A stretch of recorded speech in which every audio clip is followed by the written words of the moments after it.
கிருஷ்ணசாமி அதற்கு என்ன பதில் கொடுக்கிறாருன்னு பாருங்க. இதெல்லாம் நீங்க படிக்கானால்தான் நம்ம சமுதாயத்தை இன்னும் கீழே வச்சுக்கிட்டு இருக்கான். 200 ரூபாய் கொடுத்தா வந்து நிப்பாங்கன்னு யார்ட்ட வந்து நிக்கிறான்? வேற சமுதாயத்துக்காரங்க போய் நிக்கிறாங்களா? கரெக்டா நம்ம சமுதாயத்துல வந்து நிக்கிறான். நம்மளிடம் உள்ள ஒரே ஒரு இரக்க குணம், நீங்க பணம் வாங்கினா மனசாட்சியோட அந்த எந்த யார்கிட்ட பணம் வாங்குறீங்களோ அவனுக்கு போய் ஓட்டு போடுவீங்க. உங்களுடைய இரக்க குணத்தை அவனெல்லாம் தவறா பயன்படுத்துறான்.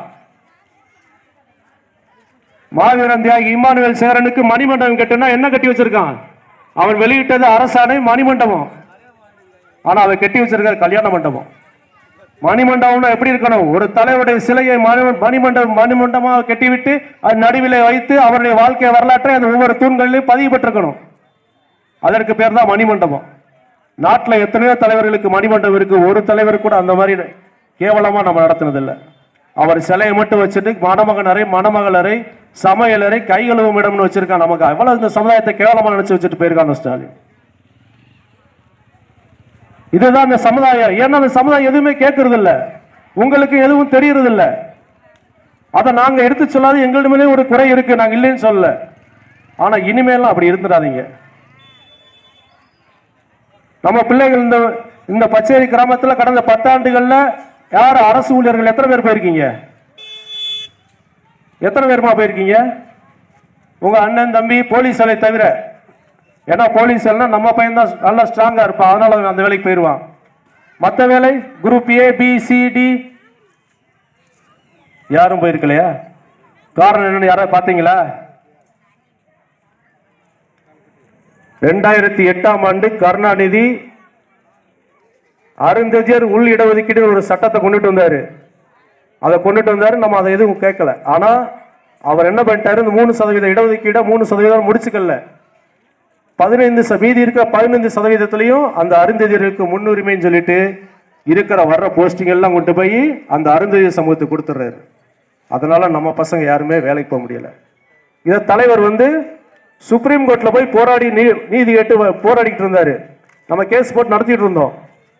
இப்ப ஒரு 3 மாதங்களுக்கு முன்பு அது சீராய்வு பண்ண சொல்லி நமக்கு ஆர்டர் வந்திருக்கு. இந்த அரசாங்கத்துக்கு ஆர்டர் போட்டிருக்காங்க. ஆனா இதெல்லாம் நம்ம மக்களுக்கு யாருக்காவது தெரியுமா? நாங்க டெல்லியில போய் மறியல் பண்ணியிருக்கோம், சென்னை மவுண்ட் ரோட்டே மறைச்சிருக்கோம். இதெல்லாம் தயவு செய்து பாருங்க. நம்ம கட்சிக்குன்னு ஒரு வெப்சைட் இருக்கு, நம்ம கட்சிக்குன்னு ஒரு யூடியூப் இருக்கு. இதெல்லாம் பாருங்க. அந்த சமுதாயத்துடைய வலியுறுத்தல் என்னன்னு பாருங்க.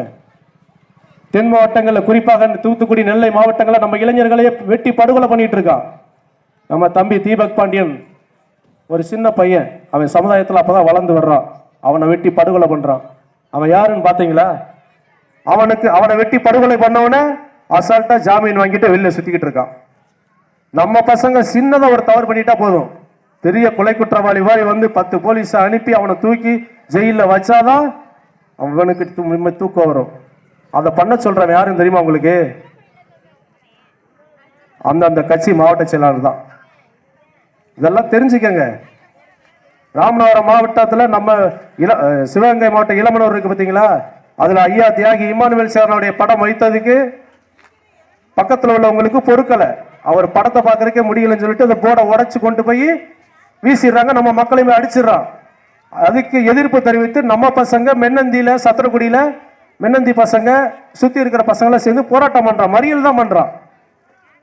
ஆனா அந்த மறியல் பண்றவனை எல்லாம் கொண்டு போய் நம்ம பசங்களை வழக்கு தொடுத்து அவனை கொண்டு போய் சிறையில் அடைச்சிடறான். ஆனா இந்த நம்ம போர்டை உடைச்சு வம்புழுத்தான் பாருங்க, அவனை இந்த அரசாங்கம் எப்படி காப்பாத்து தெரியுமா? நேரம் அந்த சிவகங்கை மாவட்ட செயலர் பேசுறான். ஏப்பா எங்க வேலை இதை நான் பேசுறேன், பேசாம இருன்னு சொல்லிட்டு நாளைக்கு கிழவங்களை அனுப்பி ஜெயிலுக்கு அனுப்புறான். இதுதான் இந்த சமூகத்துடைய சமூக நீதி. ஏன் நம்மளுக்கு பவர்ல இல்ல? இதெல்லாம் தெரிஞ்சுக்கங்க. நாமளுக்கு ஓட்டுக்கு பணம் கொடுக்கலாம், 500 1000 2000 கூட கொடுக்கலாம். அதை அவன் நுட்பமான முறையில் உங்கள்கிட்ட கொள்ளையடிப்பான். நீங்க உள்ள ஓஏபிக்கு கையெழுத்து போடுறதுக்கு எவ்வளவு வாங்குறான்? ஒரு ஓஏபி ஃபார்ம் கொடுக்குறீங்கன்னா எவ்வளவு உங்கள்கிட்ட வாங்குறான்?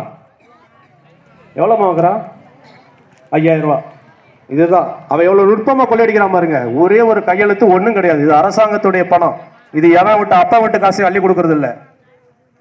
5000 ரூபாய் வாங்குறான், 2000 ரூபாய் உங்களுக்கு ஓட்டுக்கு பணம் கொடுக்குறான், 5000 ரூபாய் உங்கள்ட்ட இருந்து வாங்குறான்.